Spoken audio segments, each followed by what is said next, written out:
কুল আউযু বিরাব্বিল ফালাক। কুল আউযু বিরাব্বিল ফালাকের অর্থ হলো, কুল মানে ওই যে বলুন, কুল ভিতর থেকে বলতে হবে, কুল বলুন হে রাসূল, আউযু বিরাব্বিল ফালাক, আমি আশ্রয় চাই, ফালাক মানে সকাল, প্রভাত এবং সকালের যে রব পালনকর্তা তার কাছে আমি আশ্রয় চাই। মিন শাররি মা খালাক, তিনি যা সৃষ্টি করেছেন, তিনি উপকারী জিনিস সৃষ্টি করেছেন, অনেক ক্ষতিকর জিনিস সৃষ্টি করেছেন, কখনো আমাদের পরীক্ষার জন্য, বা সেটারও অনেক উপকারিতা বা সেটার অনেক রহস্য আছে। তার যত সৃষ্টি আছে তার কোন সৃষ্টি যেন আমার ক্ষতি করতে না পারে, সেজন্য আমি তার কাছে আশ্রয় চাই। কুল আউযু বিরাব্বিল ফালাক, হে রাসূল বলে দিন, আউযু মানে আমি আশ্রয় চাই, বিরাব্বিল ফালাক মানে সকালের রবের, সকালের পালনকর্তার কাছে। কোত্থেকে আশ্রয় চাই? মিন শাররি মা খালাক, আল্লাহ যা সৃষ্টি করেছেন তার সৃষ্টির কোনো কিছু, আল্লাহ সাপ সৃষ্টি করেছেন, আল্লাহ জিন সৃষ্টি করেছেন, আল্লাহ যা সৃষ্টি করেছেন শত্রু আল্লাহর সৃষ্টি, আল্লাহর কোন সৃষ্টি যেন আমার ক্ষতি করতে না পারে, সেজন্য আমি আল্লাহর কাছে পানা চাই, আল্লাহর কাছে আশ্রয় চাইবেন। কেন যেন দিনের শুরুতে, কেমন যেন দিনের শুরুতে আল্লাহর কাছে অ্যাপ্লিকেশন করে আপনি ইন্স্যুরেন্স করে নিয়েছেন, আবার সন্ধ্যায় রাতের শুরুতে আল্লাহর কাছে অ্যাপ্লিকেশন করে ইন্স্যুরেন্স করে নিয়েছেন নিরাপত্তার জন্য। অমিন শাররি গাসিকিন ইযা ওয়াকাব, গাসিক মানে হলো গভীর রাতে যে ক্ষতি আসে সেটা। অমিন শাররি গাসিকিন, এবং গভীর রাতের যে ক্ষতি আসে সেগুলো থেকে আমি আল্লাহর আশ্রয় চাই। অমিন শাররিন নাফাসাতি ফিল উকাদ, এবং যারা গিরায় ফুৎকার দেয়, জাদুকর, এদের ক্ষতি থেকে আমি আল্লাহর কাছে আশ্রয় চাই। জাদুকররা সাধারণত বিভিন্ন ভাবে জাদু করে, এর মধ্যে বিভিন্ন কালো তাগি দেখবেন, কালো বিভিন্ন রকমের সুতা দেখবেন, এগুলাতে বিভিন্ন মন্ত্র পড়ে পড়ে শয়তানের কাছে আশ্রয় চেয়ে চেয়ে তারা গিরা দেয়, ফু দিয়ে, এগুলো মানুষকে ক্ষতি করে, আরো বিভিন্ন ভাবে এরকম করে তারা। তো সেগুলা থেকে, জাদুকরদের সেই ক্ষতিকর জাদুর প্রভাব থেকে আল্লাহর কাছে পানা চাই। অমিন শাররি হাসিদিন ইযা হাসাদ, আর মানুষ যখন হিংসা করে, আমাদেরকে হিংসা করে না নাই? কি বলেন, আপনাদের হিংসুক আছে না নাই? আপনার ভালো দেখতে পারে না এরকম বহু লোক আছে না? এই হিংসা করলে অনেক সময় বদনজর লাগে, বদনজর, এটাকে বলে বদনজর। আপনার ভালো কিছু হতে আরেকজনের জ্বালা পড়া শুরু হয়েছে, এর কারণে অনেক সময় মানুষ ক্ষতিগ্রস্ত হয়, এটাকে বদনজর বলা হয়। এই বদনজর থেকে, হিংসা থেকে আমি ওই যে সকালের রবের কাছে শপথ করছি। এ হলো পুরা সূরা ফালাকের অর্থ। সূরা নাসের অর্থটা আমরা বলে শেষ করি। কুল আউযু বিরাব্বিন নাস, হে রাসূল আপনি বলেন, আউযু বিরাব্বিন নাস, আমি মানুষের পালনকর্তা আল্লাহর কাছে আশ্রয় চাই।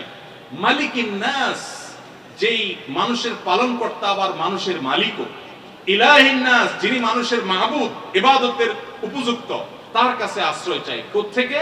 মিন শাররিল ওয়াসওয়াসিল খান্নাস, যে শয়তান মানুষকে ভেতর ভেতরে তার মনের ভিতরে খারাপ, তার কুমন্ত্রণা দেয়, খারাপ কাজ করতে তাকে প্ররোচিত করে, ভালো কাজ করতে দেয় না, এই শয়তানের কুমন্ত্রণা থেকে সেই মানুষের রবের কাছে আশ্রয় চাই।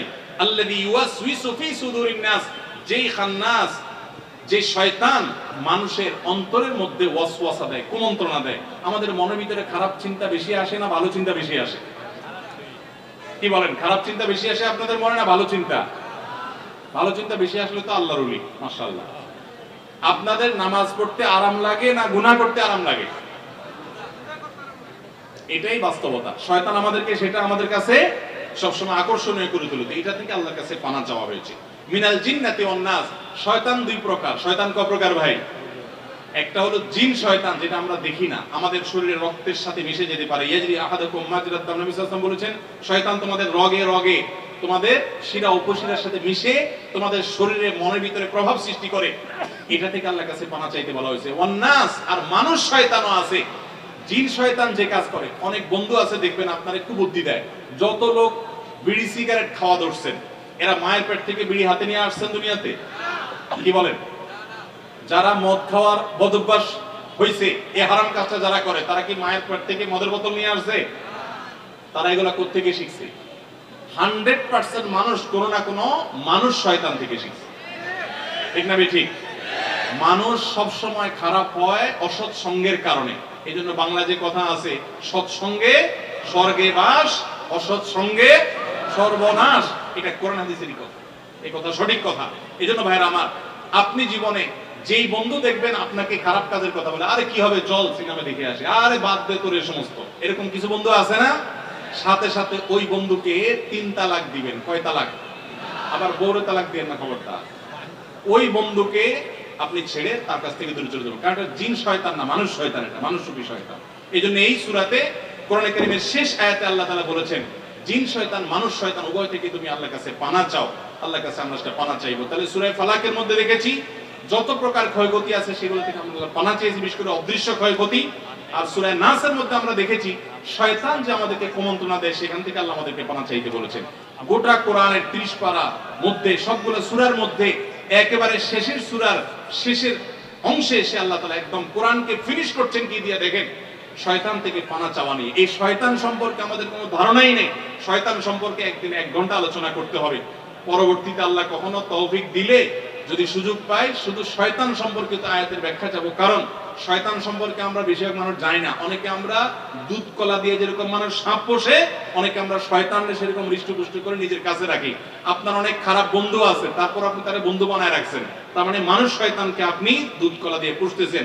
আপনার জাহান্নামে যাওয়ার কারণ হবে, দুনিয়া ধ্বংসের কারণ হবে, আপনি মাদক আসক্ত হবেন, আপনি যৌতুকে যাবেন, আপনি মানুষ খুনে যেতে পারেন, খারাপ পথে যেতে পারেন। এই সব কিছু মানুষ খারাপ সঙ্গের কারণে হয়ে থাকে।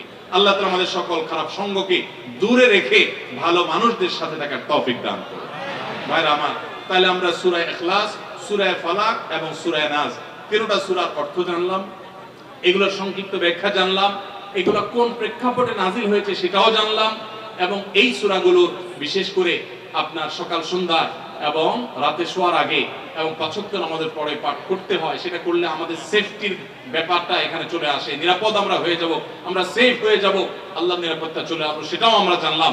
আজকের এই মাহফিল থেকে এই সূরাগুলোর অর্থ বুঝে নামাজের মধ্যে পড়া এবং এটা যেখানে যেখানে পাঠ করা দরকার সেখানে পাঠ করা, এই সূরাগুলোর যে মর্ম আছে সেটাকে বিশ্বাস করা, উপলব্ধি করা, আমল করা, এই কাজগুলো যারা করবেন, নিয়ত করছেন, আজ থেকে পড়বেন, নিয়মিত নিয়ত করছেন, তারা একটু হাত তুলে দেখেন। আল্লাহ আমাদের সবার হাতগুলোকে আপনি কবুল আর মঞ্জুর করে নেন। আল্লাহ আমাদের সবাইকে আপনি আমল করার তৌফিক দান করেন।